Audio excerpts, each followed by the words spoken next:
والعصر إن الإنسان لفي خسر إلا الذين آمنوا وعملوا الصالحات وتواصوا بالحق وتواصوا بالصبر. Сказал посланник Аллаха, саллаллаху алейхи вассалям: «Ла тасуббуль амват, фа иннахум кад афдау иля ма каддаму». Не ругайте умерших, потому что они уже ушли к тому, что уготовили. Хадис, который передал имам аль-Бухари. «Ла тасуббу», не ругайте. Это обращение к кому? Обращение ко всей умме, каждому мусульманину. Хорошо? Ты не ругай умерших этой уммы, от сподвижника Мухаммада, саллаллаху алейхи ва саллям. Хорошо? И последующие поколения всех умерших, те, которые умерли уже при тебе. Ля тасуббуль амват, не ругайте умерших. Аль-амват — это множество число мейит, то есть тот, который умер. Смотрите, пророк алейхиссалату вассалям здесь не говорит: не ругайте умерших верующих. Хорошо? То есть нет здесь ограничения, верующие это или неверующие это. Просто сказано, что это суббуль амват, не ругайте умерших. Почему? Потому что они уже ушли, пришли к тому, что они уготовили. Хорошо? То есть их путь их существования уже на каком этапе? Если наш с вами путь пока, наше существование пока еще здесь, в этом мире, их путь уже что? Не здесь. Их место пребывания уже не здесь. Они уже дошли туда, где они получают расплату за свои деяния. Их деяния закончились, начался расчет. Правдив пророк алейхиссалату вассалям, они уже дошли до своих деяний, до расчета за свои деяния. Потому что человек, когда умирает, прекращаются все его деяния. Нет возможности уже что-то сделать ради Аллаха субхану ва тааля. Смерть кладет этому конец. Пророк алейхиссалату вассалям сделал исключение только для 3 вещей. Он сказал, это садака джария. То есть, если дал человек милостыню такую, которая продолжает приносить свои плоды и пользу мусульманам, да, человек в могиле, но так, как будто бы он совершает деяние, как будто он все еще дает садака. Почему? Потому что это его садака, милостыня, продолжает приносить пользу людям. Это первое деяние, которое не пресекается. Второе, это знание, которым люди продолжают пользоваться. Он оставил знание после себя. Хорошо? Он научил кого-то, они учат кого-то. Дальше, после него. Он оставил книгу, которую написал, люди пользуются этим. Это его деяние, которое пишется ему, хоть он и сейчас в могиле. Посмотрите, это достоинство уляма. И во главе их кто? Сподвижники. А во главе сподвижников кто? Пророк алейхиссалату вассалям. Все это знание, которое мы сейчас с вами проходим. Хорошо? Это деяние, которое пишется тем, которые оставили это знание. И третье деяние, которое не пресекается, это праведный ребенок, который после твоей смерти молится за тебя. Все остальные деяния прекращаются. Поэтому пророк алейхиссалату вассалям говорит: «Афдау иля ма каддаму», они уже пришли к тому, что они для себя уготовили из деяний. То есть с момента смерти все, заканчиваются деяния. Ты начинаешь получать расчет. Более того, даже не когда ты уже умер, а еще перед смертью ты начинаешь получать расчет. Почему? Потому что человек, когда он умирает, он уже получает что? Новость. Он получает новости и вести. Если это был праведный человек, творящий праведные деяния, получает от ангелов благую весть о том, что для него благо, и пусть Аллах субхану ва тааля сделает нас из них. Если это был злой человек, получает весть о дурном воздаянии ему, о каре для него, пусть Аллах упасет от этого нас с вами. Поэтому они уже ушли к своим деяниям, они получают расчет за свои деяния, поэтому зачем их ругать уже? Они и так получают то, что должны получить. Зачем тебе бранить их и говорить что-то плохое о них теперь? Посмотрите, здесь важное уточнение, братья, чтобы мы правильно поняли этот хадис. Речь идет здесь о самих личностях. Не надо ругать личность того-то или личность этого. Хорошо? Но речь не идет об их словах. О словах, которые они оставили после себя. Если Какие-то люди, за которыми следуют другие, оставили после себя какие-то слова, какое-то мнение, какое-то учение, какие-то взгляды, которые являются неправильными, ошибочными или являются порочными, то тогда можно ли молчать и говорить, ну, они же уже умерли, оставим их мнение в покое и не будем опровергать их заблуждения, их ошибки? Нет. Вот здесь мы скажем, что нет, даже если он умер. Хорошо? Нельзя ругать, что подразумевается? Подразумевается его действия, его деяния, собственно, его личность. Да, человек уже умер.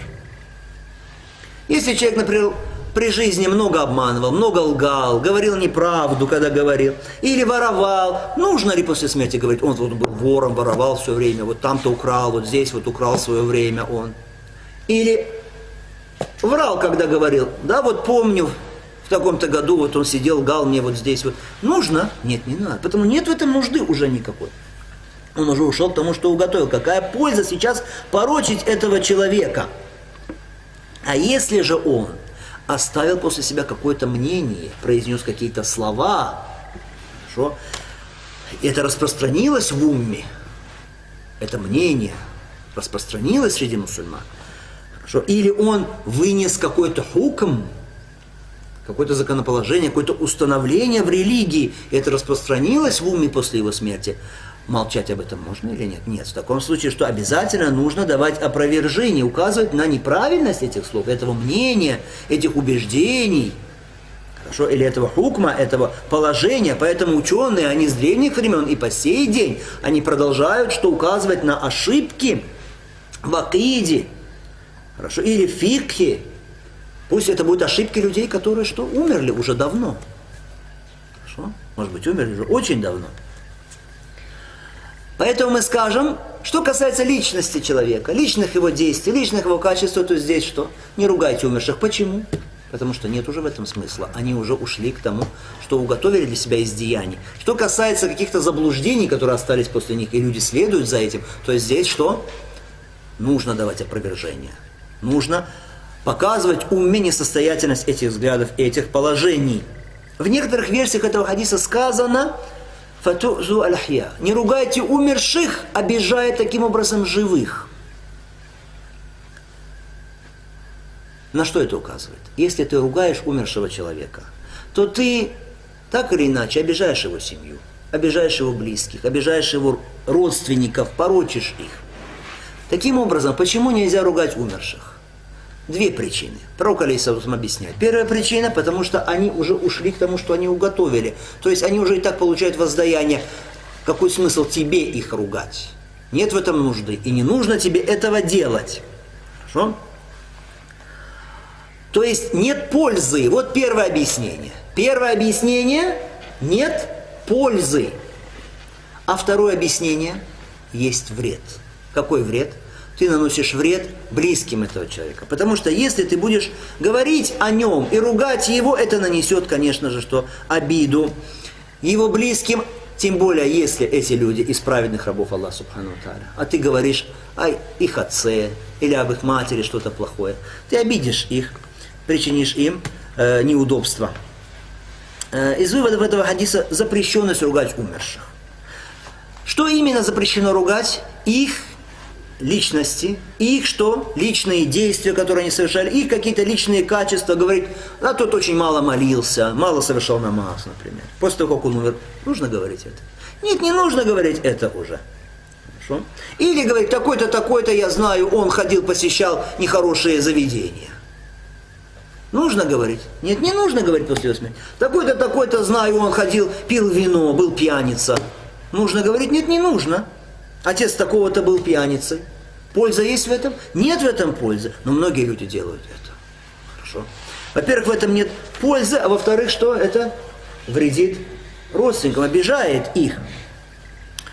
Итак, то, что касается личности, личных действий, нет, нельзя. Но что касается, как мы сказали, убеждений, которые он оставил, ошибочных или взглядов, то тогда хукм этого каков?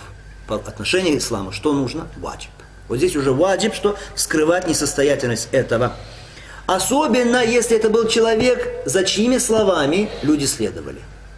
за чьим мнением люди следовали. Чтобы никто не обманывался этим, нужно указывать на это. Здесь уляма говорят, что если нет нужды говорить, кто этот человек именно, а можно ограничиться только указанием на само мнение неправильное, хорошо? Вскрывать это мнение, его несостоятельность, не указывая на личность саму. Если так можно, если нет в этом нужды, тогда стоит ограничиться этим. Но если уже есть в этом нужда, что тогда уже указывается, чье это мнение.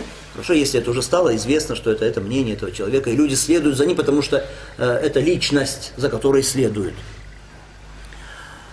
Конечно, в этом хадисе указание на то, что нужно считаться с душами людей, с сердцами людей, с чувствами людей, чтобы не обижать их. Не напрямую обижать их, как в хадисе, который мы изучали до этого, оскорбляя и так далее. Не косвенно. Каким образом? Как здесь. Ругать каких-то умерших, и страдают из-за этого, обижаются родственники. Другой из этого хадиса, который важен для каждого из нас. Не делать и не говорить того, в чем нет пользы. Хорошо? То, что пророк алейхиссалату вассалям говорит, «Ман кана ю'мину биллахи вал явмил ахир, фалякуль хайран ау лиясмут». Тот, который верит в Аллаха и в судный день, пусть говорит благое или пусть молчит. Нет пользы в том, чтобы ругать личности умерших и их действия. Хорошо, кто-то скажет, а можно мне ругать какого-то лидера из лидеров неверных, который уже умер? Как, например, Абу Лахаб.